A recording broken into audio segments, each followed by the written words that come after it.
Everyone has a different personality. They have different interests, different things that they would be really satisfied pursuing. That's not encouraged. What's encouraged is go find a job.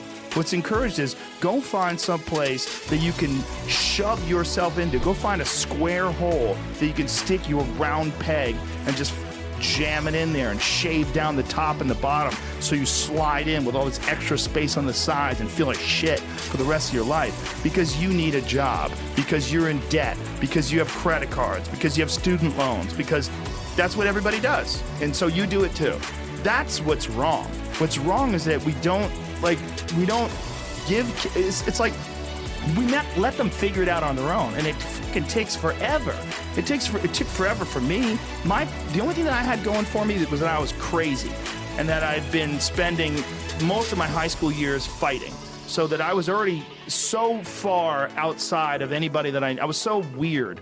I didn't fit in anywhere. I was weird too. Isn't that funny? I didn't feel like I had a pot. I knew one thing. I couldn't work like a regular job. Like I had to figure out something else because like there's the idea of it was literally the idea of being in an office was like torture. The hinge point between what you just said is that you said, I couldn't stand this, I couldn't work the real job, I couldn't fit into this, so I did something, I had to find another way. A lot of people get stuck with the so I had to find another way part. I think the problem is, though, is that it would be great, for example, to have half your schooling, maybe at that young age, be sort of a Montessori model where you say, okay, we spent our time on reading, writing, and arithmetic. Now we want you to go around, and it has to be, you can't be playing video games unless playing video games is what you want to do for a living and you're going to be able to do some educational work on it. But I mean, I would love to see more of a fostering for the fact that, listen, we're trying to create entrepreneurs here rather than trying to create drone workers on the Amazon assembly line. Now, if you end up on the Amazon assembly line anyway, great, good for you. I'm glad you can bring some food home. But the goal ought to be to let you start a business and maybe employ a bunch of other people, you know? Yeah, and the goal would be to have less unhappy, dissatisfied people. Because it creates a more stable society. And, well, also happier. Yeah. It creates more satisfaction. The people that I know that get to do what they want to do for a living, it's not like their lives are completely happy. Everybody's going to face problems, no matter who you are. Absolutely. You know, what did it was a Kanye West who said, do rich people have problems? They're just different problems. I mean, it's everybody's got these challenges, but like you said, there's not a lot more stressful than having a ton of credit card debt, wondering, you know, if you're going to lose your house, wondering how you're going to pay for your kids' education. I mean, all those things are soul crushing. Not only that, because you're in debt, you get nervous, so it suppresses your ability to express yourself and take risks. Because it's a cycle. You don't want to lose your gig. You don't want to, it's like, man, and you're tired. No way to live. You're tired. Yes. I mean, the one thing is, as you get older, I mean, it's funny because getting older is one of those things that you can only understand when you get there. So all through your life, you're going through these, God, isn't this the interesting part of being in your 30s or being in your 40s? So as I go into my 50s now, I'm sitting here going, energy is so under-talked about. Yeah. You know, the ability to, like my buddy who wrote me and said, you know, I feel like I screwed up my life. I didn't take enough chances. I played it safe and now I'm so unhappy. He says, and I just can't motivate myself at 50 years old anymore, energy-wise, to start over. Energy is underrepresented. Well, tell that guy he's got to fix his health. I knew you were going to say that. That's what it is. Your health is your engine. Yeah, your health is literally the chassis, the tires, the brakes, the engine of your vehicle that you move through this life with. And too many people don't pay attention to it. The lack of energy is a killer. And as you get older especially. It's not just that. It changes your ability to do things.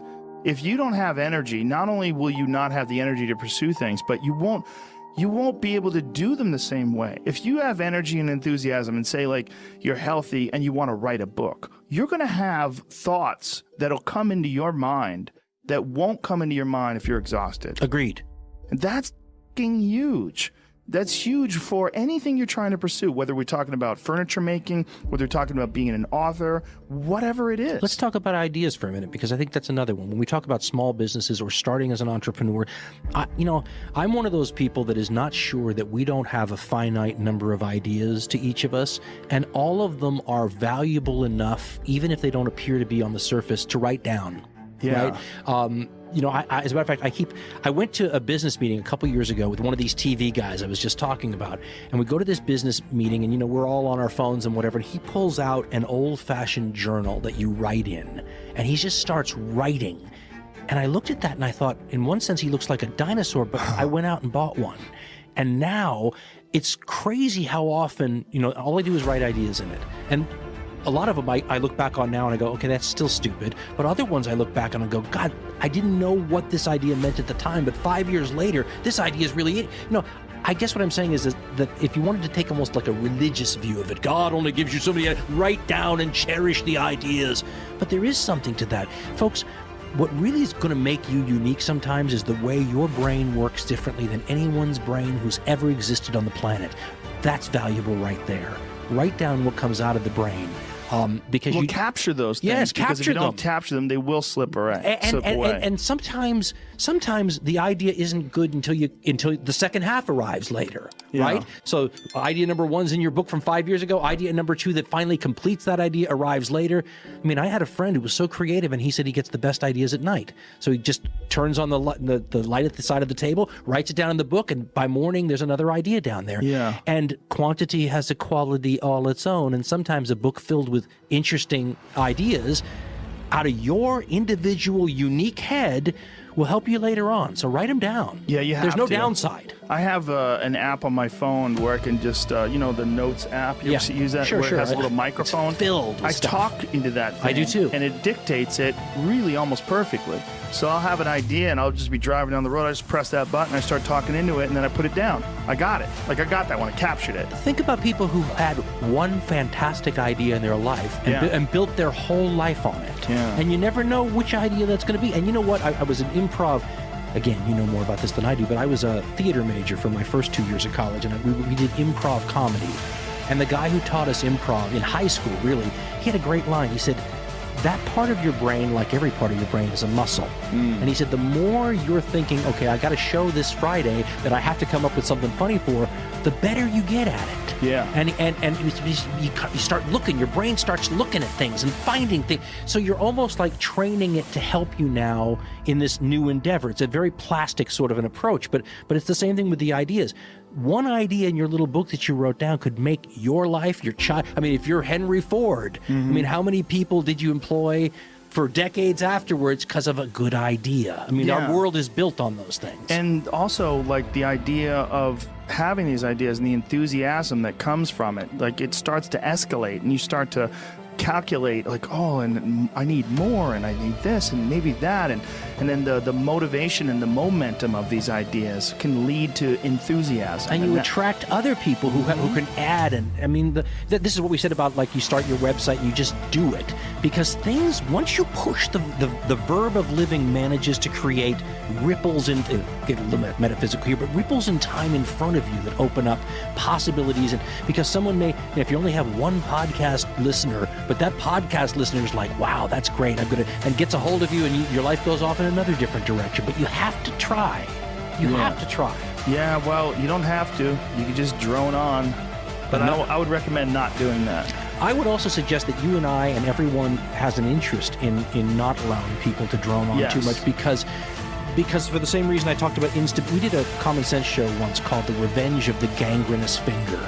And the idea was that, if you ignore people in your society that aren't doing well long enough, it's a little like saying, yes, my finger has gangrene, but it's the little one, so who the hell cares? But eventually, if you ignore it long enough, it'll poison your bloodstream and destroy the body itself. If you have enough people in soul-crushing situations who can't, a guy called me once on the radio when I was preaching revolution in the middle 1990s and said, you're an idiot. He said, you're an idiot because no one's going to face the bayonets as long as they have enough food in their bellies and they're doing halfway okay. But of course, the implication there is if they don't have food in their bellies and they're not doing okay, then all bets are off.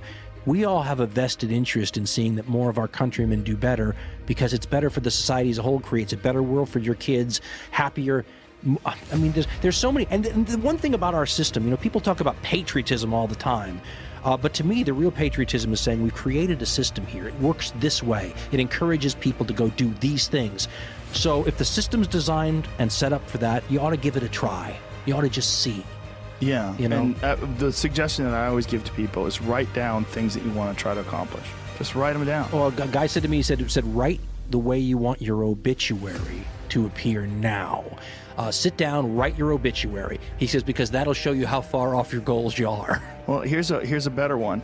Pretend there's a documentary crew filming your success story, and they're following you around right now. What would you do? What would you do if you knew that there was a crew following you around with cameras documenting your future incredible success, and they want to catch you in the act of it all? You would do all the right things you would have to do. Think about that, organize it. But we are saddled down by so many doubts and so much just mental shit that keeps people from action. You know, I just feel like people need inspiration and they need guidelines. And if as long as you could just start moving, just get action, like you're just movement. Get something. That's what I said. Going. Verb. You got it. Yeah. And folks, listen. That's the one thing to really take out of this is that just try and see what happens. And my stepfather had a great line. He said, "What's the worst that can happen?" Yeah. And you know, sometimes you have to think about that to realize if you're scared about failure, don't be scared about it. The greatest in the world have failed. If you're worried about going into debt, I understand that. Don't be scared of failure. I think failure is awesome for you. And that's one of the reasons why, like I said, I like doing things that I suck at. You know, you could get real complacent if you're really good at something and you only do that thing all the time. I agree with that. And you're not growing anymore. Yeah, you're just not challenged. You're not at the bottom of the heap. You know, if you start jiu-jitsu right now and you're a white belt, you're like, oh, God, what the how could I ever get good at this? And it's humbling. But in that humbling thing, you learn about yourself, you learn about discipline, and you build up that engine, that muscle that is trying to work things out and figure things out.